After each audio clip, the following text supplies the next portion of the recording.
আসসালামু আলাইকুম। হিন্দু লোকটির প্রশ্ন, পৃথিবীতে কেন এত ধর্ম সৃষ্টি? ডক্টর জাকির নায়েকের জবাব শুনুন। আসসালামু আলাইকুম স্যার। ওয়ালাইকুম আসসালাম।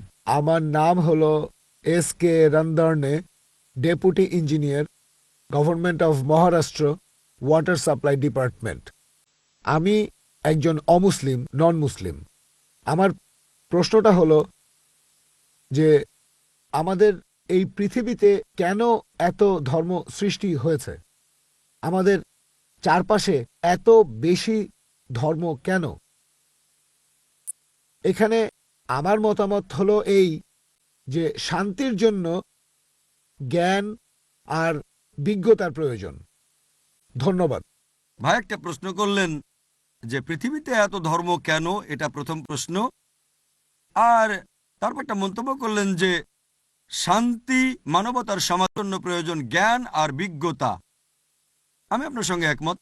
আপনার প্রশ্নের প্রথম অংশটা নিয়ে যদি বলি যে পৃথিবীতে কেন এত বেশি ধর্ম, আমাদের বুঝতে হবে যে সর্বশক্তিমান ঈশ্বর, আমাদের স্রষ্টা আল্লাহ সুবহানাহু ওয়া তাআলা পাঠিয়েছেন মাত্র একটা ধর্ম। আল্লাহ পবিত্র কোরআনে বলেছেন সূরা আলে ইমরান অধ্যায় নম্বর 3 আয়াত নম্বর 19, ইন্নাদ-দীনা ইনদাল্লাহিল ইসলাম। একমাত্র ধর্ম, একমাত্র জীবন দর্শন যেটা আল্লাহ তাআলার গ্রহণযোগ্য, সেটা আল্লাহ তাআলার কাছে আত্মসমর্পণ করা। আল্লাহ তাআলা মাত্র একটা ধর্মই পাঠিয়েছেন। আর যত নবী রাসূল পৃথিবীতে এসেছেন, যেমন ধরেন আদম, ইব্রাহিম, মুসা, ঈসা, মুহাম্মদ, ওনারা সবাই শান্তিতে থাকুন। তারা মানুষকে একটা শিক্ষাই দিয়েছেন, আল্লাহর কাছে আত্মসমর্পণ করা। এখন আরবি ভাষায় যদি কেউ আল্লাহ তাআলার কাছে আত্মসমর্পণ করে তাহলে তাকে বলা হয় মুসলিম। আর ইসলাম, এই আরবি শব্দটার মূল আরবি শব্দটা হচ্ছে সালাম, যার মানে শান্তি। এর আরেকটা মূল আরবি শব্দ হচ্ছে সিলম, যার মানে আল্লাহ তাআলার কাছে নিজের ইচ্ছাকে সমর্পণ করা। তাহলে এক কথা ইসলাম মানে আল্লাহ তাআলার কাছে আত্মসমর্পণের মাধ্যমে শান্তি অর্জন করা। তাহলে আমাদের স্রষ্টা আল্লাহ তাআলা পাঠিয়েছেন মাত্র একটাই ধর্ম। তবে সময় বদলানোর সাথে সাথে ধর্মগ্রন্থগুলোও বদলে গেছে, বিকৃত হয়ে গেছে, নতুন জিনিস ঢুকেছে।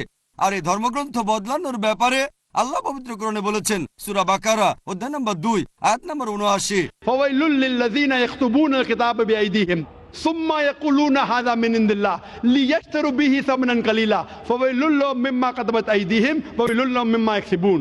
দুর্ভোগ তাদের যারা নিজ হাতে কিতাব রচনা করে আর বলে এটা আল্লাহর নিকট হতে। তারা এটা বলে তুচ্ছ মূল্য প্রাপ্তির জন্য। তাদের রচনার জন্য শাস্তি তাদের, যা উপার্জন করে সেজন্য শাস্তি তাদের। আল্লাহ তাআলা পাঠিয়েছেন অনেক আসমানি কিতাব, অনেক ইনস্ট্রাকশন ম্যানুয়াল। সময় বদলানোর সাথে সাথে এই ইনস্ট্রাকশন ম্যানুয়াল, আল্লাহর এই আসমানি কিতাব বদলে গেছে। যখন কোনো কিতাব বিকৃত হয়ে গেছে, আল্লাহ নতুন রাসূল পাঠিয়েছেন আর নতুন কিতাব। এইভাবে অনেক দিন চলেছে। তারপর আল্লাহ পাঠালেন সর্বশেষ ও চূড়ান্ত নবী মুহাম্মদ সাল্লাল্লাহু আলাইহি সাল্লামকে, আর সর্বশেষ ও চূড়ান্ত আসমানি কিতাব কোরআন নাজিল করলেন। এর আগে যেসব নবী রাসূল এসেছিলেন, আমাদের প্রিয় নবী মুহাম্মদ সাল্লাল্লাহু আলাইহি সাল্লাম বলেছেন যে আল্লাহ তাআলা এই পৃথিবীতে 1,24,000 নবী রাসূল পাঠিয়েছেন। পবিত্র কোরআনে মাত্র 25 জনের নাম বলা হয়েছে, অন্যদের নাম আমরা জানি না। হতে পারে একজন প্রশ্ন করেছিল, আপনি কি মনে করেন, একজন হিন্দু আমাকে এই প্রশ্নটা করেছিল, আপনি কি রামকে আল্লাহর রাসূল বলে মানেন, অথবা শ্রীকৃষ্ণকে কি আল্লাহর রাসূল বলে আপনি মানেন?